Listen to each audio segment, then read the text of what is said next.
ओम नमो भगवते वासुदेवाय। नमस्कार दोस्तों, स्वागत है आपका अपने YouTube चैनल पूजा और उपाय में। दोस्तों, इस वीडियो में पूज्य गुरुदेव पंडित प्रदीप मिश्रा जी की कथाओं से सुनकर समझकर 3 उपाय बताने वाले हैं। ये उपाय आप गुरुवार के दिन कर सकते हैं। साथ ही साथ अगर एकादशी तिथि पड़ जाए तो एकादशी तिथि के दिन भी आप ये उपाय कर सकते हैं। दोनों ही दिन भगवान विष्णु की पूजा के लिए होते हैं। आइए देखते हैं उपाय। आ जाते हैं अपने सबसे पहले उपाय पर।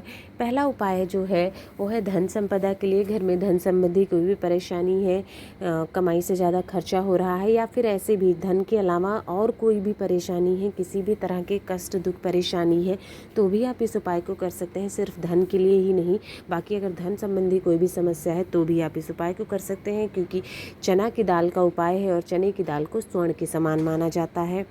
तो आपको इस उपाय के लिए लेना होगा 41 चने की दाल। काउंटिंग में देख लीजिएगा, 41 चने की दाल सड़ी हुई ना हो, बस इस बात का आपको ध्यान रखना है। ठीक है। इसके साथ ही साथ आपको पीला चंदन लेना होगा। थोड़ा सा पीला चंदन आप ले लेंगे, पिसा हुआ आसानी से मिल जाता है। साथ ही साथ तांबे के लोटे में 1 लोटा शुद्ध जल आपको लेना है और कोई चीज़ लेने की ज़रूरत नहीं है। बस ये इतनी सी सामग्री लेकर के आपको चले जाना है महादेव के मंदिर शिवलिंग के पास। अब वहाँ पहुंचकर ये उपाय आप अपने घर पर भी, अगर शिवलिंग है तो घर पर भी कर सकते हैं। जब आप वहाँ पहुँच जाते हैं तो सबसे पहले आपके पास जो पीला एक चंदन है, वो पीला चंदन आपको लेना है और पीला चंदन लेकर के महादेव के शिवलिंग के ऊपर आपको उसका अच्छी प्रकार से पीले चंदन से लेपन करना। पूरे शिवलिंग पर नहीं करना है, मेन जगह पर ऊपर की तरफ थोड़ा सा लेपन आप थोड़ी जगह पे कर दीजिएगा पीले चंदन का। उसके बाद जो आपने 1 लोटा जल लिया हुआ है, उस जल को लेना है और शिवलिंग के ऊपर, पूरा जल नहीं, आधा जल आपको शिवलिंग के जहाँ चंदन का लेपन किया है वहीं पर आपको श्री शिवाय नमस्तुभ्यम ओम नमः शिवाय कहते हुए जल अर्पित कर देना है। ठीक है। इसका आधा ही जल आपको अर्पित करना है। आधा जल अर्पित कर दिया, उसके बाद जो आपने 41 चने की दाल ली हुई थी, वो दाल आपको हाथ में लेनी है, अपना नाम बोलना है, गोत्र बोलना है और एक बार अपनी मनोकामना कहनी है। और वो चने की दाल भी आपको शिवलिंग के उसी ऊपर जहाँ जल चढ़ाया है वहीं पर आपको एक बार में ही समर्पित कर देना है चने की दाल को, और कहीं नहीं, बस वहीं पर आपको समर्पित करना है। अब जो आधा लोटा जल आपके पास बचा हुआ है, वो आधा लोटा जल आप कहाँ दाल के ऊपर नहीं करना है, वो आधा लोटा जल आप माता अशोक सुंदरी का जो स्थान होता है उस स्थान पर जल समर्पित कर देंगे। माता अशोक सुंदरी भगवान भोलेनाथ की प्रिय पुत्री हैं। माता यहाँ पर ही आपको जो है आपकी जो मनोकामना है वो वहाँ पर कहनी है। धन संबंधी समस्या से कोई दुख परेशानी है, माता अशोक सुंदरी से आपको प्रार्थना करनी है, क्योंकि भगवान भोलेनाथ माता अशोक सुंदरी की कोई भी जो है जो भी वो बात कहती हैं, कोई भी बात टालते नहीं हैं, तो उनसे प्रार्थना करनी है। आपकी वो मनोकामना ज़रूर से ज़रूर पूर्ण होगी। आसान सा उपाय है, करके ज़रूर देखिएगा।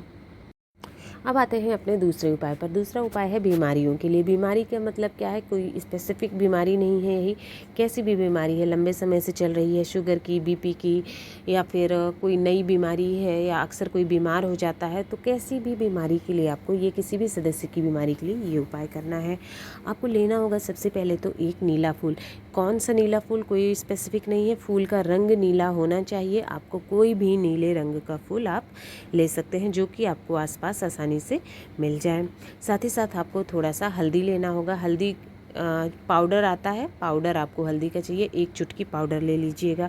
उसके बाद आपको एक कटोरी लेनी है साफ़ सुथरी सी, और उस कटोरी में आपने जो हल्दी लिया है उसी हल्दी रखनी है। हल्दी में पानी डाल देना है, मतलब एक तरह से पेस्ट नहीं बनाना है, हल्दी वाला पानी बना लेना है। पानी का रंग पीला हो जाए इस तरह से, ज़्यादा नहीं, थोड़ा सा ही बनाइएगा हल्दी वाला पानी आपको, और उसी में आपको नीले फूल जो लिया है वो डाल देना है।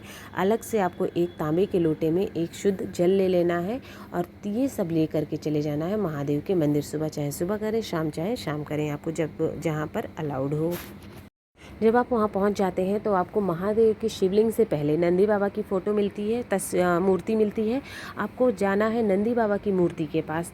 वहाँ पहुँचकर जो आपने हल्दी वाला जल लिया है वो नंदी बाबा के जो उठा हुआ पैर होता है, जो भी उनका उठा हुआ पैर रहेगा उसी उठे हुए पैर पर वो हल्दी वाला जल समर्पित कर देना है। और कहीं नहीं, सारा जल इसलिए बोला है थोड़ा सा ही जल लीजिएगा, बनाइएगा हल्दी वाला। वो सारा जल आप उठे हुए भाग पे समर्पित कर देंगे पैर पे। और जो नीला फूल आपने लिया हुआ है वो नीला फूल भी आप अपनी कामना कहते हुए, क्योंकि नंदी बाबा की जो भी बात होती है वो भगवान भोलेनाथ नहीं टालते हैं, तो इसलिए आप जो है नंदी बाबा के उठे हुए पैर पर वो नीला फूल भी समर्पित कर देंगे। उसके बाद आपके हाथ में एक तांबे के लोटे में जल है, वो लेकर के आपको शिवलिंग के पास आ जाना है। ध्यान रखना है हल्दी वाला जल जो है शिवलिंग के ऊपर नहीं चढ़ाना है, महादेव को हल्दी नहीं चढ़ाई जाती है, इसका ध्यान रखिएगा। उसको आप और बाकी कहीं भी चढ़ा सकते हैं, लेकिन शिवलिंग के ऊपर आपको नहीं चढ़ाना होता है हल्दी। तो इसलिए एक लोटा जल जो आप लेकर के गए हैं वो आपको श्री शिवाय नमस्तुभ्यम ओम नमः शिवाय कहते हुए हल्दी वो जल आपको चढ़ा देना है भोलेनाथ के ऊपर। उसके बाद अंत में एक बार फिर से आपकी जो बीमारी की समस्या है, इस इंसान की बीमारी ठीक हो जाए ऐसी कामना करनी है और वापस आना है नंदी बाबा के पास। वहाँ से वो नीला हुआ फूल जो है आपने लिया था वो उनकी आज्ञा लेनी है कि मैं ये औषधि के रूप में लेकर के जा रहा हूँ, और वो उठा करके आपको घर पे आ जाना है।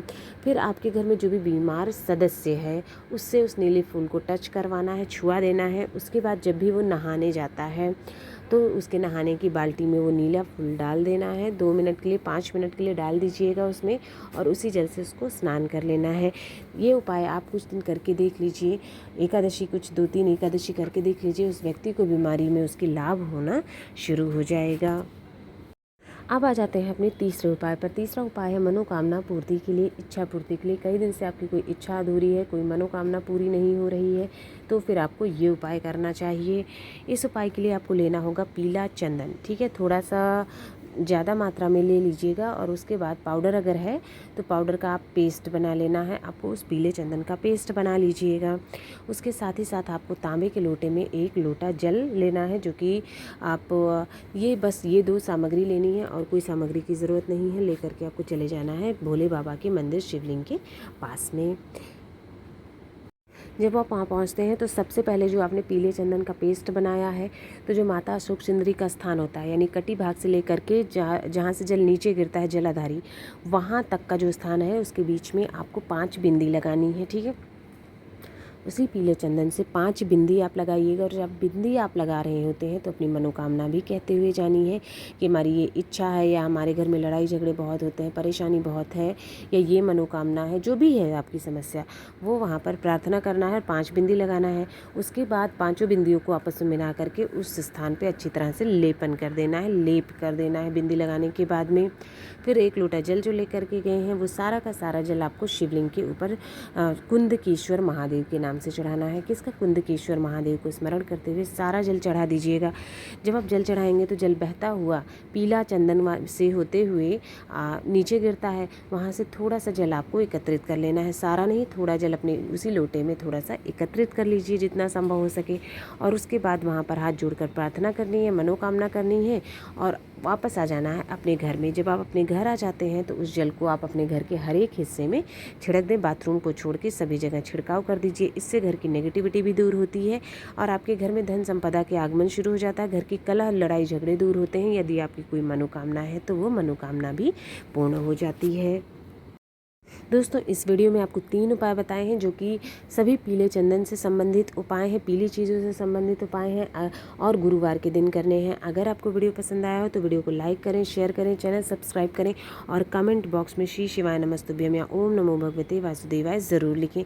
आप सभी पर भगवान भोलेनाथ की कृपा सदैव बनी रहे। हर हर महादेव।